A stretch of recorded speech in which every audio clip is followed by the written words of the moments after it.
Welcome to Married to Movies.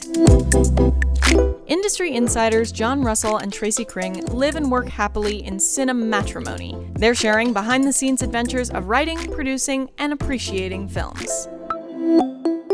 Good morning, babe. Good morning, babe. This is actually going to be a part 2. Part 2! Right. Christmas 2! Right now, you're probably in Vegas. I'm in Vegas, and you are in your women's retreat spa love fest. Well, when your mom died. Yes. Well, thank you for bringing that up, by the way. Well, that's what happened. When your mom died, Yes. I don't remember which one of the ladies, but one of the ladies suggested that we kind of, because this was also in August around the time of her birthday. Right. And so we decided that like every year we really wanted to get together, just the women of the family. Yes. And kind of celebrate her. Right. And that's what we call it, celebrate her. You're celebrating her, and I'm going to New Mexico to scout for Sky Valley and possibly do some castings and stuff like that. And then I'm going to Vegas. This is kind of our equivalent of a little vacation. Yeah. Yeah, a little bit. Yeah. Yeah. Just not spent together. I know. That's sad. Wait, I had one more thing about the fucking Furiosa. Okay. Is one of the things that she transports from, where is that town? The Citadel. The Citadel. Yes. Is milk. Yes. And mother's milk is what it's called. They specifically say yes that they had given away 20,000 tits worth of mother's milk. 20,000 tits. So I'm like, I would like everything in my life now to be measured by tits. Well, and I've seen in the Fury Road, they actually showed it was like some of the women hooked up to milking machines. Right, exactly. Which, oh God, don't even get me started on the feminism of that. Really unpleasant.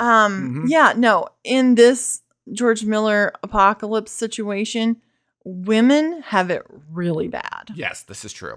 Really bad. They probably have it a lot worse than it shows, but bad. But they're really alluding to the fact. Though they have the breeders. There were a couple of the bikers that were women.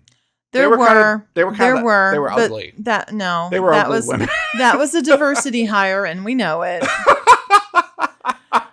But are you saying Dementis was like, all right, I guess we gotta get a couple of. Do we have any trans bikers here for the wasteland? Yeah, they were definitely trying to hit their marks, hit their numbers. But I was trying to figure out, okay, like how, because where are all these women? That's a lot of women. Yes, 20,000 tits. 20,000 tits. Now, I would imagine emptying one boob once is one tit. So a woman has 2 tits. So one individual boob empty counts as a one tit. Exactly. So this is like a new metric system. So then every woman has 2 tits. 2 tits. Okay. So each woman. So we're talking about tits. 10,000 times. 10,000 women. No. 10,000 times. 10,000 times. Or 10,000 women. Or 10,000 women. But yeah. see, that would be too many women. You could milk a person, like when you're lactating, you could provide more than just one round. Okay. And I considered, well, if they're feeding them and taking care of them properly. That's true. You probably are getting better food. And I noticed in Fury Road, they were like holding things. Well, they were eating a lot of gourds, which I don't even know if you can gourds and cabbages. Gourds, cabbages, and potatoes. Which grow very easily and plentifully. Yes. So, but back to my math here. Okay. I figured out that they had to have around 800 to 850 women. Okay. To create 20,000 tits worth within 2 days. Excellent. Because I feel like past 2 days, they don't really have refrigeration. That's a good point. And it needs to hurry up and get to wherever it's going. Right. This is the physics of tits. Absolutely. So, and it's possible at that point, maybe they turn into cheese or something. Can we call it tit physics? Tit physics? Okay.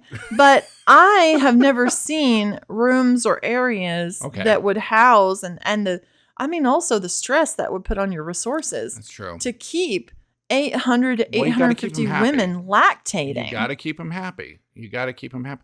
Well, and Stress and causes also, poor lactation? is that a sexual thing? No, no. Actually, I have seen Okay. women who are adopting babies Okay. who can, through coaxing, That was in The Hand That Rocks the Cradle.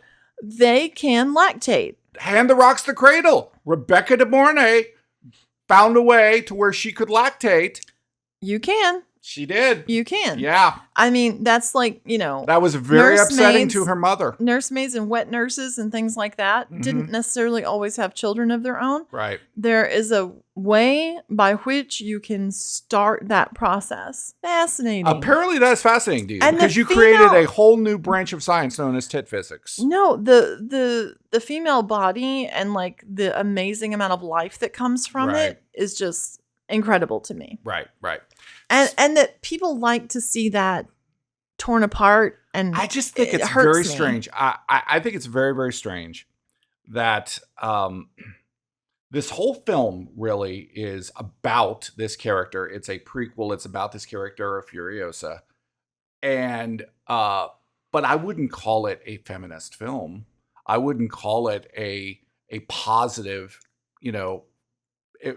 the positive imagery No, or anything. the fact that she's trying to break out the breeders is what's supposed to make her, and I think and they show that at the very end of the film, which is what leads to the next film. right is Right. her trying to break the breeders out. Right. But that was going to We be know. her Okay. thing. Here's the thing: can someone be a hero without having some form of like why I believe what I believe, who I am as a person? It's not just what Superman does; it's what Superman says. Okay, it's what Superman believes in. Well, I mean, they're trying to build it so that you feel like this is just a very long arc of a revenge story. Right. Like Kill Bill or something like that. Yeah. But I feel like Quentin Tarantino made me feel. well, you would For have the giant bride. conversations. You would have giant conversations. She would have a conversation with the people that she was about to fight. I was kind of like sad because they did not let the leads in Furiosa, basically the guy who they were obviously in love. Right. Yes, that's the true. guy from CB. CB Stryker. CB Stryker. You finally got it. We were trying to think of his name. We were going JD, SP. I was like but I DB said Sweeney. DB, yeah, no. CB Stryker. CB Stryker. As soon as you said CB, I got it.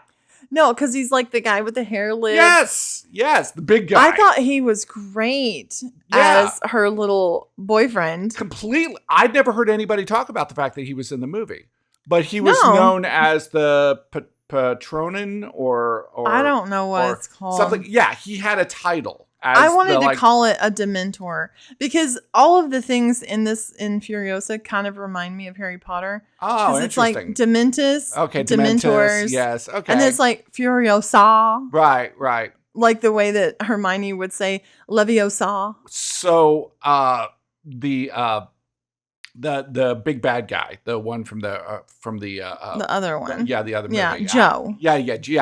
Immortum Joe. Immortum Joe. Whose sons are named Scrotus. And Rictus. Do you think if they weren't deformed, he would have given them good names? Probably not. Because his sons were born. They had like those deformed. shelf foreheads. Yeah, well, yeah, and the other one is like giant, kind of a monster dude. No, but they Yeah. showed like a woman giving birth, and it was like Yeah, it had like two bodies. It had like three legs. Yeah, Yeah. And then they were like, okay, third strike, you're out, and she's like not going to be giving Well, birth anymore. remember in Fury Road, he had a little person as a son. Well, they had that one with the big head Yeah. in this. Oh yeah. Yes. But that's not his son. That was not his son. Yeah, he was just hanging out with the cabbages, and I don't know what happened to him. No, he got shot immediately. He got shot. Yeah, exactly. Once Yeah. he got to fire the bombing dog. He didn't wow. get to.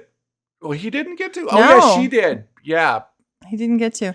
No, look. Wow. Okay, if you can make it. I can remember so much about this movie. It's crazy. No, look, because it actually I think the edit was great. I think it really communicated each action really well. That's interesting. Okay. And I think that's overall about Fury Road and Furiosa. The editing is really immaculate. He is building a world. He Yeah. is really building Now, a world. there's a lot of- in a much more kind of like understandable way than like trying to figure out like remembering every name and everything on like Game of Thrones. No, it's like there are groups of people. Yes. Like war boys. Yes, they don't war have boys. names. Right, exactly. Right. Yeah, it's not like you have to learn. And then there's like the history dude who's just got tattoos of all the history written which on was him. Cool. Give me Which a is word cool. burger. A word burger. Yeah, that was a great there's idea. There's a lot of really interesting things. If you can just hang on through the first 15, 20 minutes of that movie, Right. you're going to get a really fun movie. I think it's a better movie than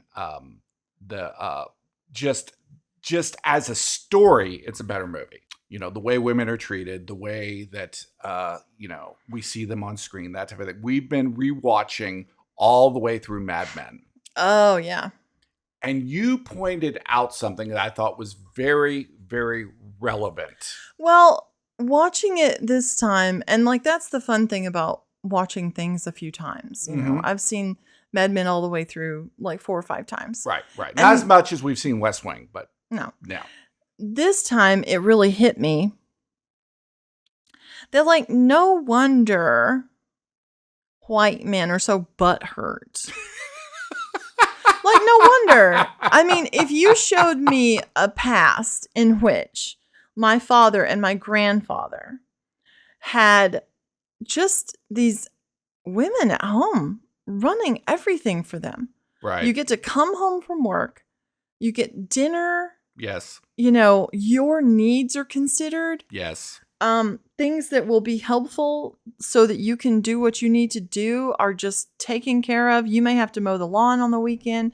You may have to take the trash out, but your children are raised well for you. Here's the thing. It's we were just watching a CBS Sunday Morning, and they brought up James Baldwin, and he said something that is relevant to what we're saying, which was that the American dream was built on the backs of the black man. But I would say that women.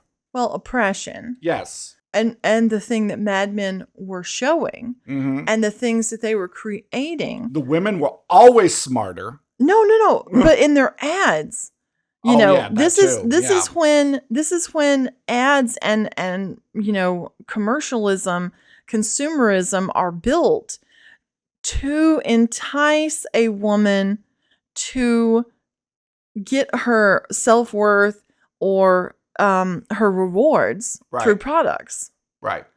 Through having what the Joneses had. Well, and on Mad Men, you had 3 major female characters. You had Joan, who basically was like, I'm sexy. I know I'm sexy. I'm going to ride my sexy all the way to Success Town. Okay. Yeah. Then you had Peggy, who was like, I'm super smart and super talented, and I'm going to try to figure out a way. And then you had Don's wife, Betty, who was like quintessential 1950s. She was like a unhappy housewife, and honestly, they should have put her on medication because that would be often what they would do. Well, in the first season, she's seeing a psychiatrist. I mean, she but to really be fair, always needed help. They were giving methamphetamines and things like that, barbiturates to housewives. They did her were so dirty when unhappy. they put her in that fat suit, though. They did that to Peggy, and they did that to her. Yeah. They put the women in fat suits, and I don't think that would happen today. No, that was just a bad idea. Yeah. I understand they were trying to like show some form of like realism, but it was just January Jones isn't going to gain 60, 70 pounds for that role. But also looking at the way the women at the office treat the men that work there. Right. I mean, it's all about like being ahead of his need. Yes. It's all about clearing the path. It's all about screening his calls and keeping things off his desk and bringing him his coffee and pouring his drinks and making sure he's got ice on his cart and just like all of the ways that women are in support. Don's always taking a nap, and his secretary is always covering his ass. No, but if you And most of the time, he ends up fucking her. If you think about it, and the men raised by men who were experiencing this. Yes.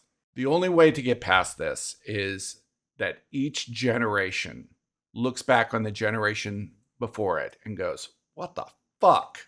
That's the only way to get past it. And it's like a tide, okay? You know, it comes in and it feels like it comes in further and further and further and further. Mm-hmm. And we need the tide to just keep on coming in and washing away those other generations.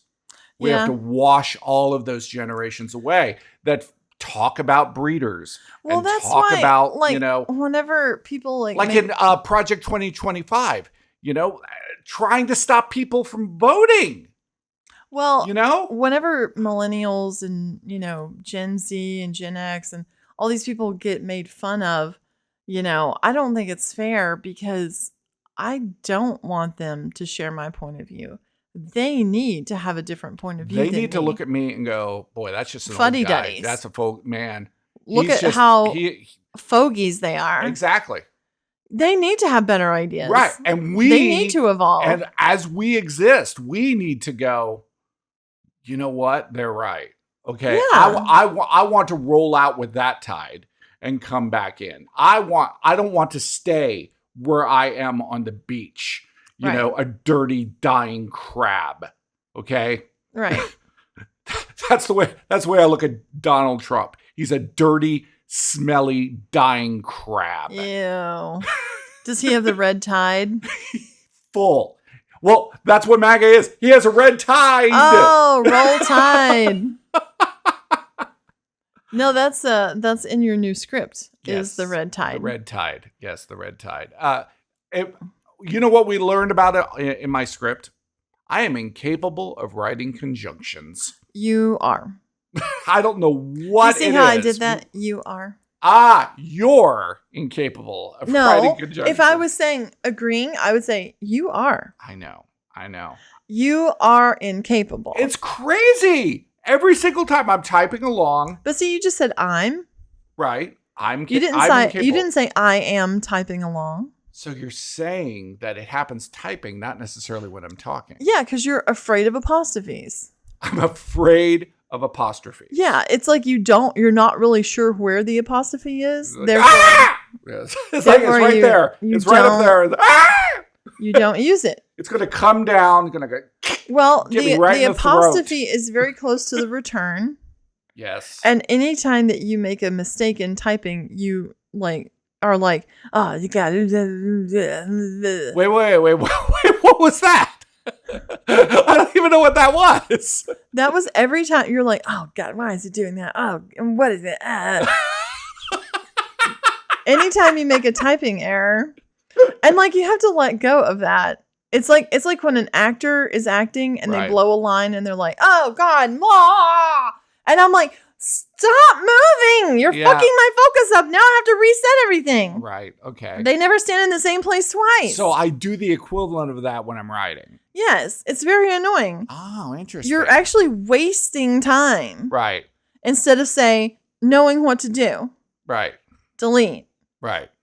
That's going to take you back to where you were. Right. Right? Right. You're going to backspace through delete. Right. And you're going to hit the apostrophe, not the return. So you have this theory that we need to just find and replace. Yeah. And come up with every possible conjunction. Could have, had not, would have not, conjunction, did conjunction, not, what's your do function? Not. Right. Yeah. We'll just find and replace these. It'll take maybe 3 minutes. I don't think that's going to work because we're not going to remember all of them. Well, and that's fine. But I would say those would cover maybe 80% of them. Okay. You may be right. And sometimes you do want it. Yeah, that's true. When you specifically want to say something, it's like, I am not going. Yes. Instead of I'm not going. But it has to give emphasis. It's emphasis. Yes. Right. It's an emphatic way of speaking. Right. What was it in Furiosa? It came up where you were watching and you were like, I was like, okay, so this man was not sitting in a room reading through this script with a woman like me. Because I would have been like, excuse me? It was like a weird jump. There were jumps? It was like, I'm going to teach you and you are going to learn. You're going to learn. You're going to be my little Padawan. Yes. And then I will let you go. And then the very next scene. Next scene. Okay. It's time for you to go. I was like, wait a minute. Whoa, wait a minute.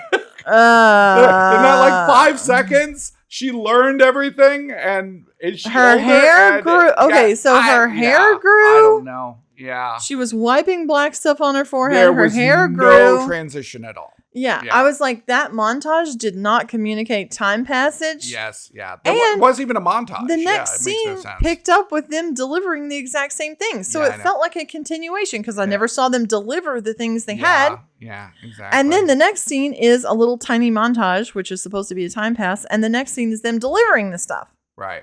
Yeah. Which communicated not. Well, but you got to have a Tracy. You had a scene. Well, I'm just like, I'm following the emotion of the thing. Right. Right? Right. And so if I emotionally in the next scene don't get what I needed to get there, right. I'm like, whoa.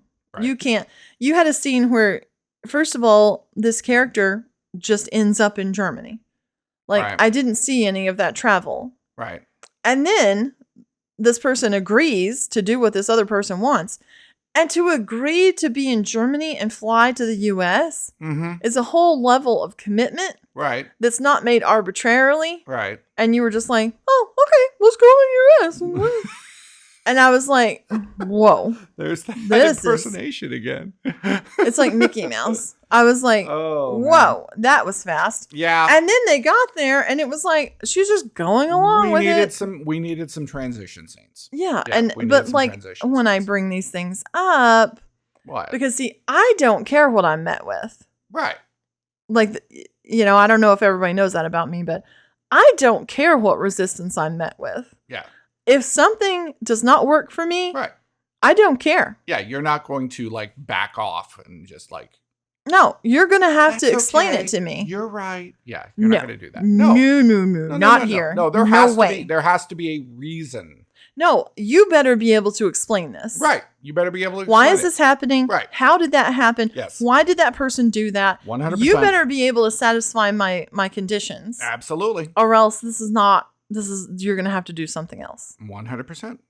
And you went back and you redid it. Yeah. It was great. Yeah, it was much better. Yeah. It added. It did. And then we got to another stage. It helped develop the character too.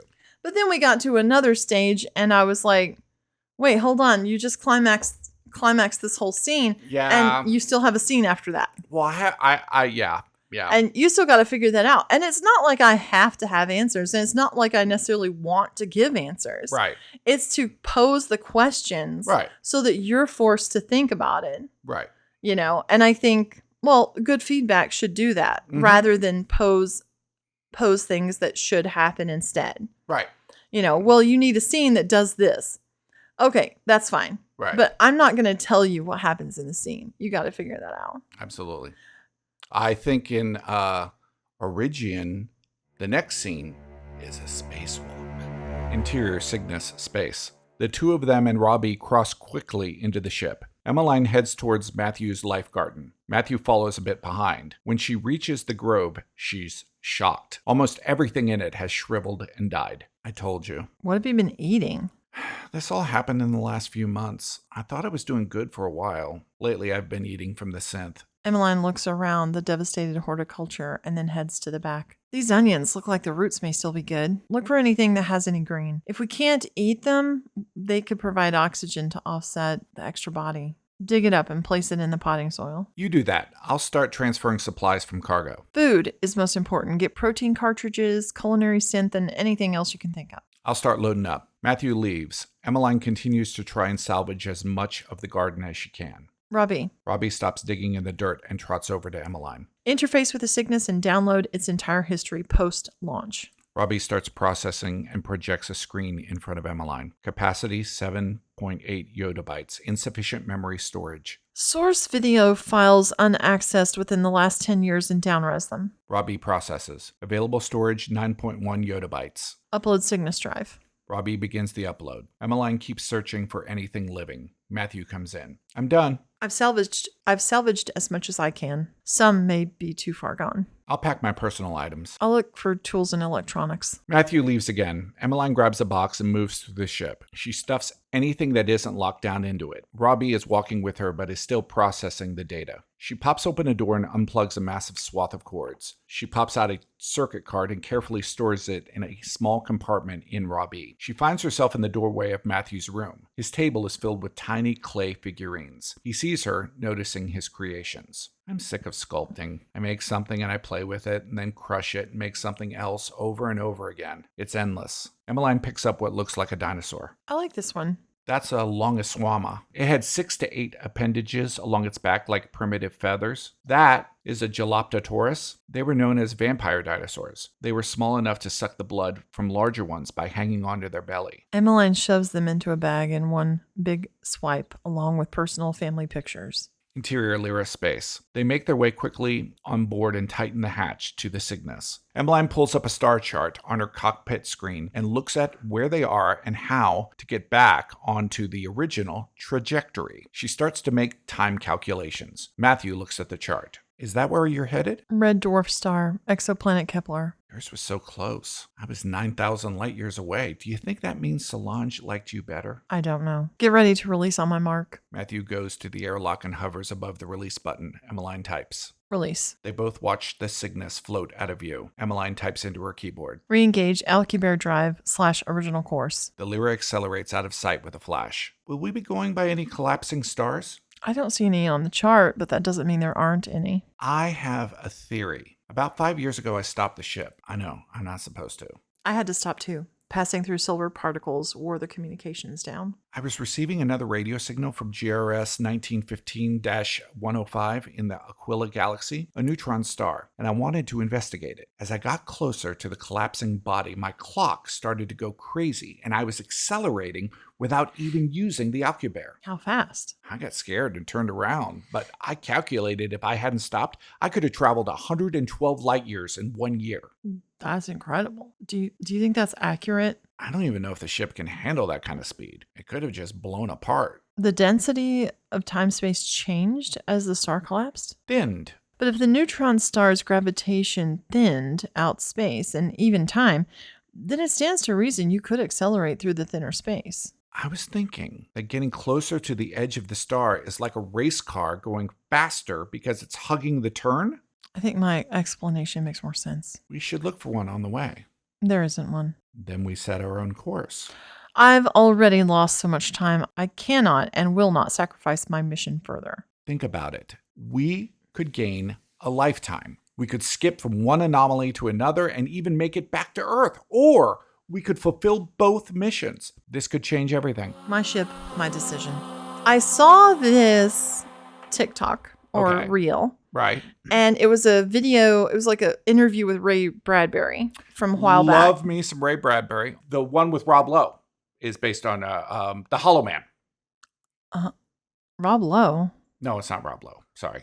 Kiefer Sutherland? Kevin Bacon. Kevin Bacon. Okay, yes. Hollow Man. Okay, yes, Hollow Man and Stir of Echoes. Wait a second. Whatever. I'm wrong about all of those. God. Those are not Ray Bradbury. Just shut up.